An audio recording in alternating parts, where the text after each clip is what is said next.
Olá, família. Nós vamos agora iniciar aí a análise do primeiro capítulo do livro Preparação para a Crise Final. O primeiro capítulo, ele tem um nome, um título, chamado Um Movimento de Reforma Dentro da Igreja. Por que será que o primeiro capítulo já nos traz essa necessidade de um movimento de reforma dentro da igreja? O autor coloca que é uma reforma espiritual no seio da igreja, dentro da igreja. A escritora Ellen White fala que o povo de Deus não suportará a prova, os acontecimentos que precedem a volta de Jesus, sem que haja um reavivamento e uma reforma do povo de Deus. Então, o pastor já colocou na introdução do livro, ele já nos explicou assim nos deu assim um panorama do que o livro vai tratar, que são esses acontecimentos, essa crise final que vai antecipar ali o regresso de Cristo. E como nós cristãos, como nós filhos de Deus, podemos nos preparar. Eu vou convidar você para abrir sua Bíblia em Joel 2, versículo 1. Olha o que diz aqui. Tocai a trombeta, em algumas traduções fala assim, tocai a buzina e clamai em alta voz no meu santo monte. Perturbem-se todos os moradores da terra, porque o dia do Senhor vem e já está próximo. O dia do Senhor tem uma aplicação aqui nesse verso histórica do que ia acontecer com o povo de Deus, do que aconteceu com o povo de Deus, com o povo de Israel na época, e também tem uma aplicação profética do tempo do fim, dos acontecimentos que antecederiam, né, a volta de Jesus. E aqui fala que o dia do Senhor é um dia de escuridão e densas trevas.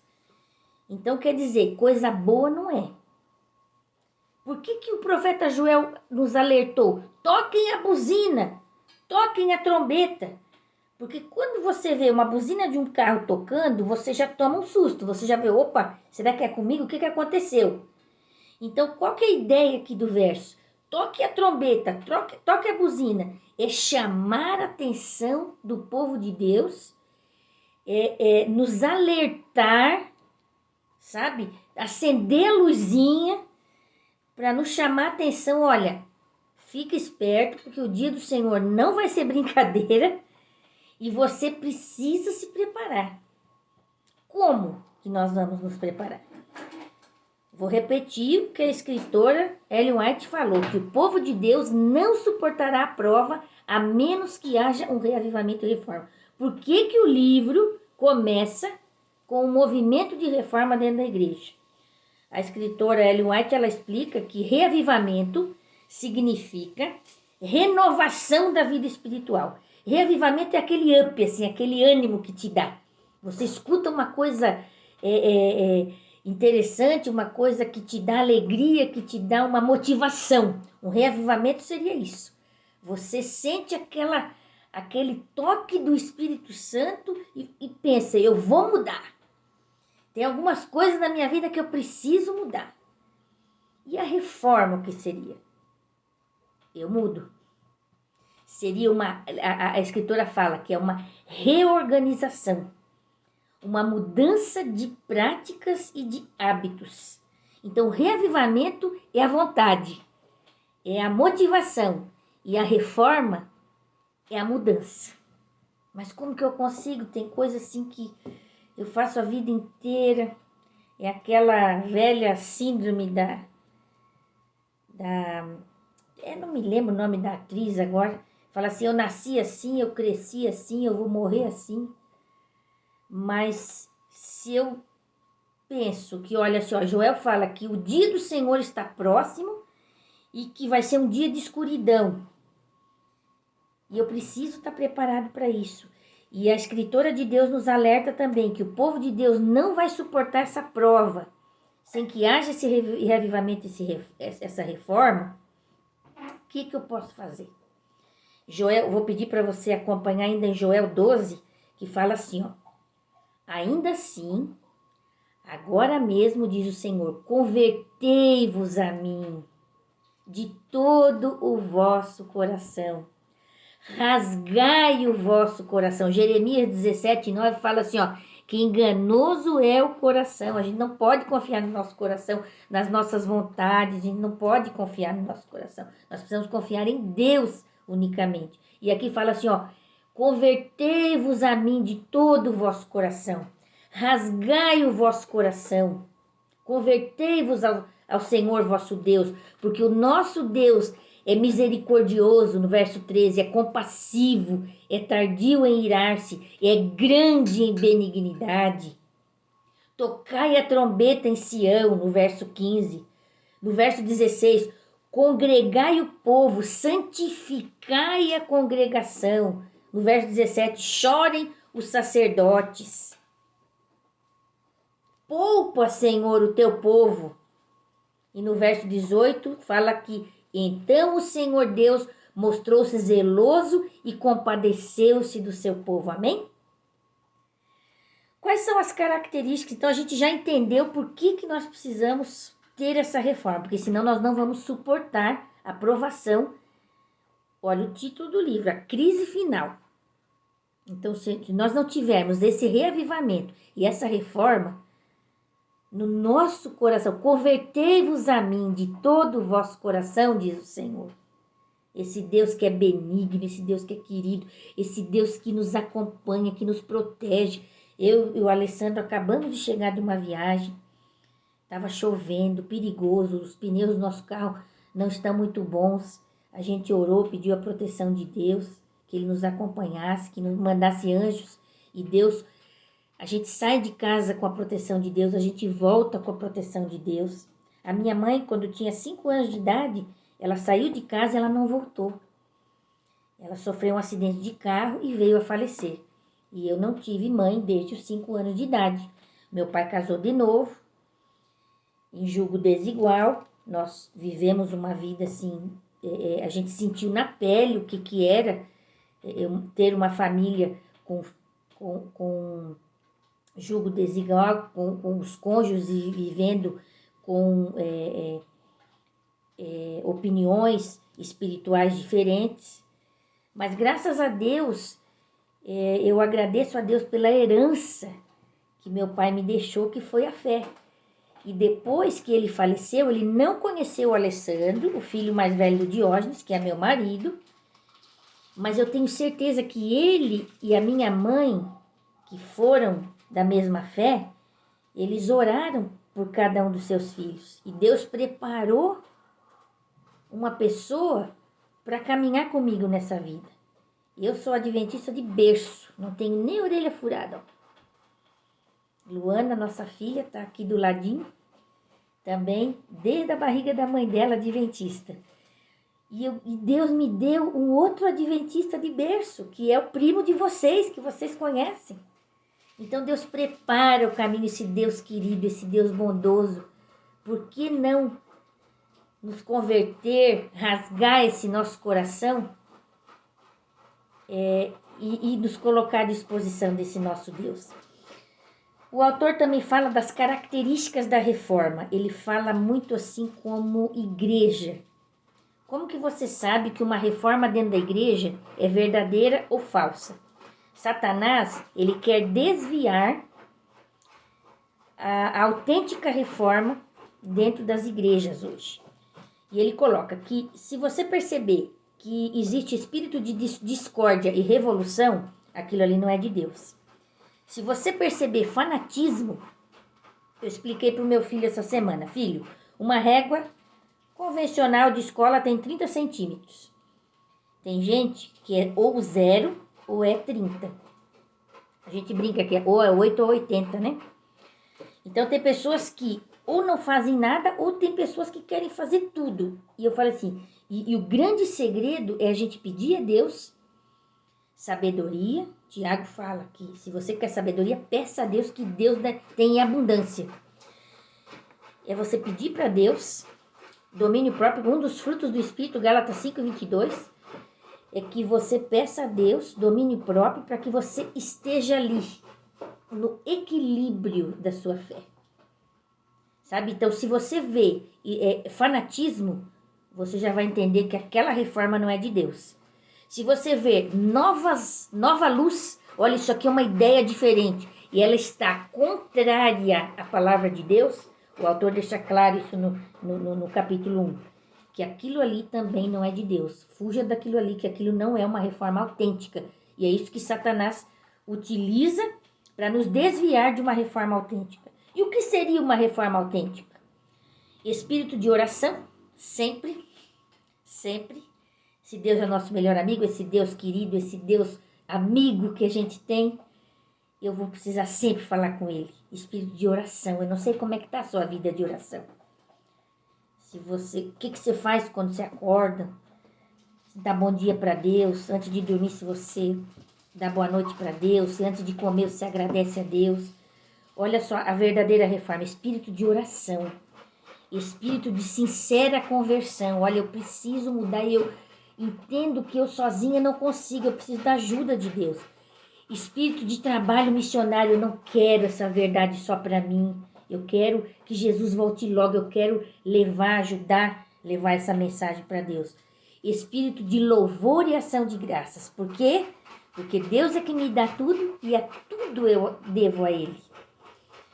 E para a gente já começar a partir para o final desse capítulo, queria mostrar para vocês que o coração da reforma é a mensagem de Laodiceia, que se encontra lá em Apocalipse 3, que você já deve conhecer. O coração da reforma é você entender a mensagem, a carta, a mensagem de Laodiceia. O que diz aqui? Que quem deu essa mensagem foi a testemunha fiel e verdadeira, que é Jesus. Então o autor ele fala assim que essa mensagem é uma mensagem de carinho para a gente. Eu achei tão bonito quando eu li. É uma mensagem de carinho para mim e para você. Fala assim, nossa, que fala assim, ó, que és morno, não sei o quê, não sei o quê. Não, vamos entender que é uma mensagem de carinho que Deus está mandando para mim e para você hoje. O que diz assim? Que nós não podemos ser meio termo. Nós não podemos... Chegou o momento... esse reavivamento e essa reforma, para eu mudar, eu preciso escolher um dos lados. Eu não posso... Não existe meio termo, não existe formalidade, não existe justiça própria. Porque aqui fala assim, ó, qual que é a característica do povo no fim do tempo? Morno. Fala assim, ó, conheço as tuas obras. Deus nos conhece, eu agradeço a Deus por isso. Às vezes se passa assim, nossa, Deus, conheço as tuas obras. Você pensa assim, né, nossa, Deus sabe todos os meus podres. Não, eu fico feliz, Senhor, o Senhor conhece meu coração, o Senhor sabe as minhas dificuldades. O Senhor sabe às vezes que eu patino em alguma coisa que eu preciso melhorar. Conheço as tuas obras. Não lê esse verso assim, ó, como Deus falando, conheço as tuas obras. Não, entenda assim, ó, conheço o teu coração, conheço as tuas obras. Aí tá falando, não és frio nem quente, és morno. Então assim, toma partido, sabe? Escolhe um lado.